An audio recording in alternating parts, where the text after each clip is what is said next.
it's that weird English teacher and the bestie. Hey.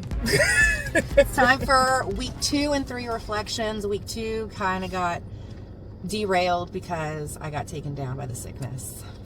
R.I.P. Well, you're not dead. Well, I mean, R.I.P. your lungs. She's been coughing like like nobody's business. yeah, I am concerned. Yeah, but it's been a good 2 weeks so far. Yeah, it's been a good semester so far. Honestly. And then yesterday, so we were told earlier in the week that everybody on Friday come in denim and white shirts. And so we didn't think anything of it. And it ended up like the whole staff was taking like those awkward JCPenney type photos. It was really fun. It was, that was the most fun beginning to a school day I have ever had. And then on a Friday, like closing out the week too, that was actually really Yesterday fun. was a really good day. Mm-hmm. Which is a great start for the teacher highs of our past 2 weeks. Want to start? Okay, so we're starting with highs. Sure. Okay, so so my highs for the last 2 weeks was moving into official school mom territory with some of my kids, which is always fun, and students actually understanding the connection between A Raisin in the Sun and Of Mice and Men that I've been making this semester. Like, I took a gamble on that because I've never done it before, but it's actually paying off really well, so I'm happy about Yay. that. What are yours? Okay. For the highs, well, I wrote Sinners, but honestly, highs was the lesson I had on phonetic language using excerpts from Amanda Montell's Cultish. And then I paired it with Sinners in the Hands of an Angry God, Jim Jones's Death Tapes, Hitler's Mein Kampf, and Bush's September 20th, 2001 speech to Congress. Okay. And so that actually went pretty well with them being able to identify like the rhetoric techniques that are common within all. So that was a really great high. Yeah. I was excited for And that the lesson. lesson looked amazing, by the way. She worked really hard on that, and it looked great. Thanks. Gotta hype you up. Okay, so unhinged moments.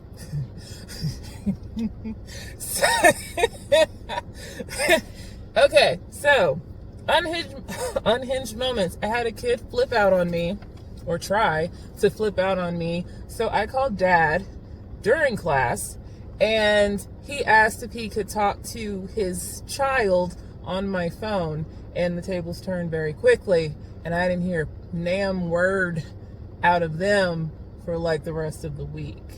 So that was great. Next unhinged moment was that I had a freshman come into my room wearing a sweatshirt that said very large across the entire front of the sweatshirt. It said sluts, sexy ladies under tremendous stress. Yes, we are.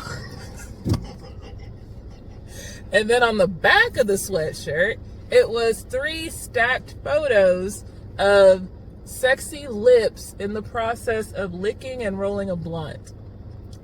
Mind you, my class is 4th period, last class of the day. And I'm like, how did you make it through the entire day wearing this hoodie? And they were like, I just walked like this all day. And I'm like, I'm just kidding you. Well, you're not continuing. But wait, what I didn't tell you was that the next day, admin said, well, because no one saw her wearing it, there's not much we can do, but I'll talk to her. And she was wearing it again the next day. That's even better. So officially dress coded by admin, and found out where she got it from. Her sister bought it for her as a gift. Well, that explains. Yeah. I had similar unhinged moments because for me, I had 2 students who were kind of like really stressing out and like lashing out because they were stressed about their grades. And so they were like on phone break, both whipped out phones, had me on the phone with guardians. But the one girl was like, oh, go ahead, speak to them. And then here, I'll put it on speaker. I was like, that's funny. No, absolutely not. That's not professional. Took the phone out of the hand, walked into the hallway. Like, be so for real right now. here, yes, have a conversation with an audience. Yes.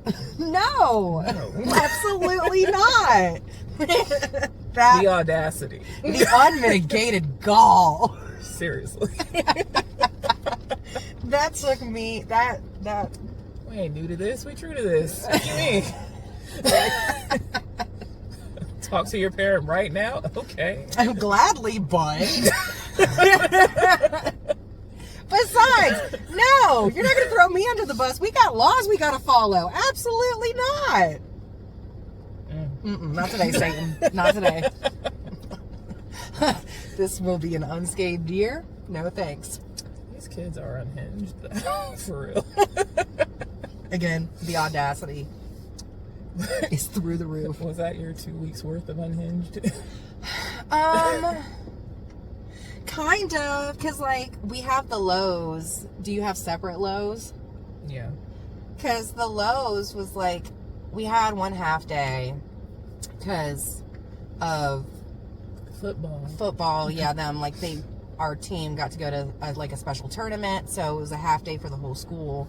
So my students showed their butts. That one single class I had to get through, of course they showed their butts on that day. And then getting taken out second week of school with their allergies. It's just allergies. These sniffles are just allergies. No, they're not. You're contagious, Typhoid Mary. Get out of my class. Stay home. Typhoid Mary. Man. And it's always, I'm sorry, but then it's always the Velcro students who are like, can I sit literally right under where you're standing? Achoo! Achoo! It's just allergies. No, it's not. It was you. You took me down. You calling me mom. You took me down. It's always your real kids or your school kids. I'm telling you. It's been a week and I still haven't gotten rid of this cough. Student who can't be named legally.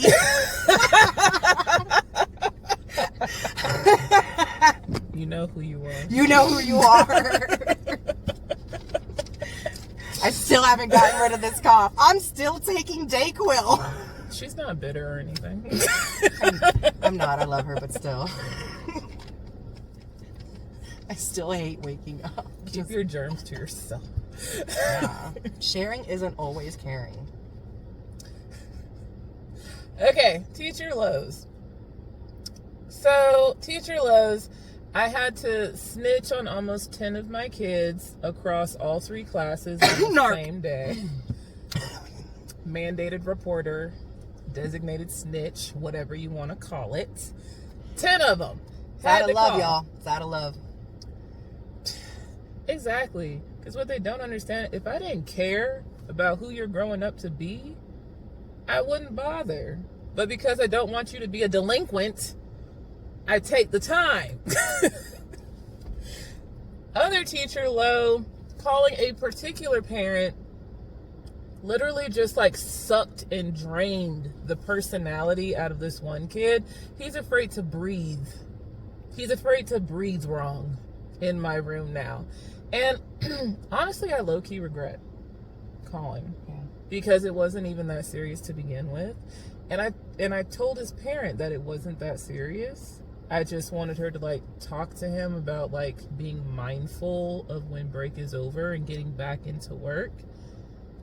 But now he's just like a shell of himself, and I'm hoping it's early enough in the semester that it'll wear off. But I regret calling because he's just like Sometimes complete 180 different kid, afraid to even interact anymore. So I kind of regret that. Opportunities to build relationships. I thought it was, and then it backfired.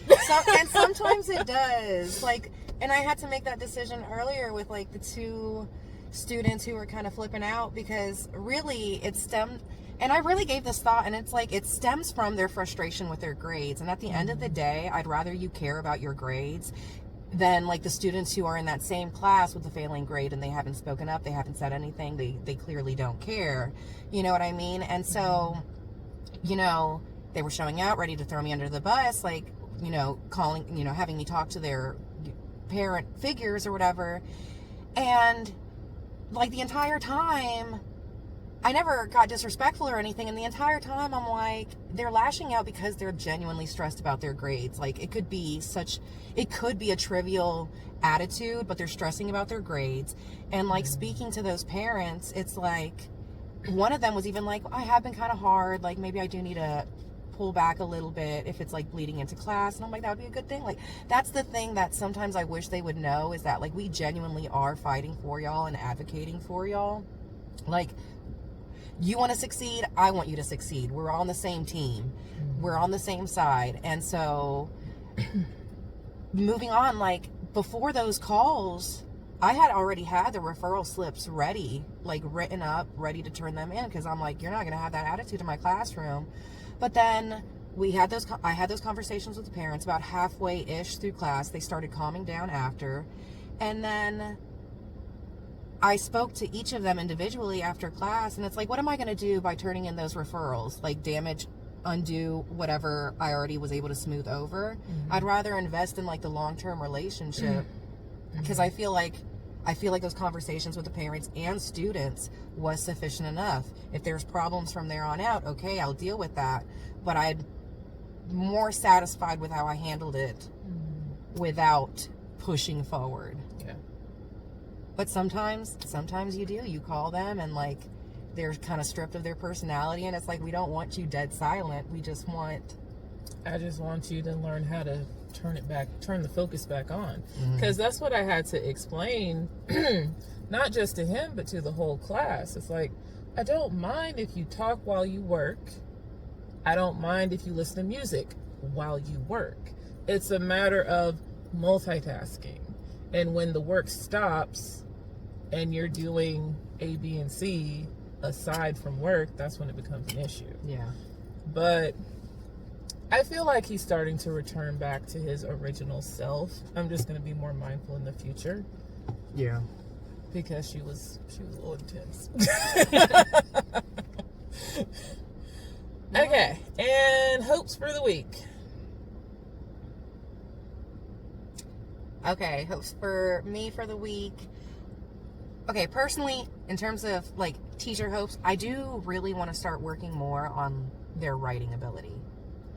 I started that with the 11th. I want to start bringing that into the 9th, especially because we're getting done with Unit 1, moving into Unit 2, which is going to be argumentative. So like before we really start focusing on that, just like the basics of how to break down a constructed response prompt.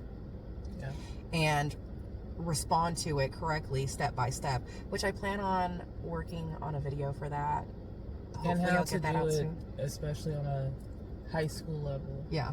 And not just relying on the things that they've learned in middle school. Because it's like high school writing It's more elevated. It's more elevated, it's more rigorous, and there's more expected than when they were in middle school. And I don't think they understand that yet. But it's just making them aware of what the expectation is going forward. Like, the bar is higher now that you're in high school. And it's just going to keep getting higher as you progress through high school. So, just making them aware of that. But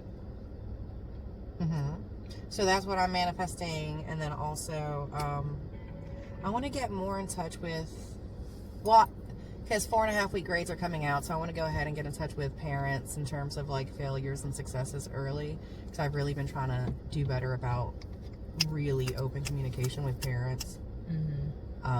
Mainly just to cover all bases, just that clears up a lot. yeah. New teachers, FYI. And my hopes for the week are just to get more organized and to only print what I need and not be swimming in paper by the end of the school year like I have been. Like, my room is a treasure trove of stacks of paper. And I'm trying to avoid that. And, like, being more mindful of what I print. And if I do have, like, ridiculous leftovers, organizing them in a way that they will get used next semester. And I'm not just reprinting the same thing.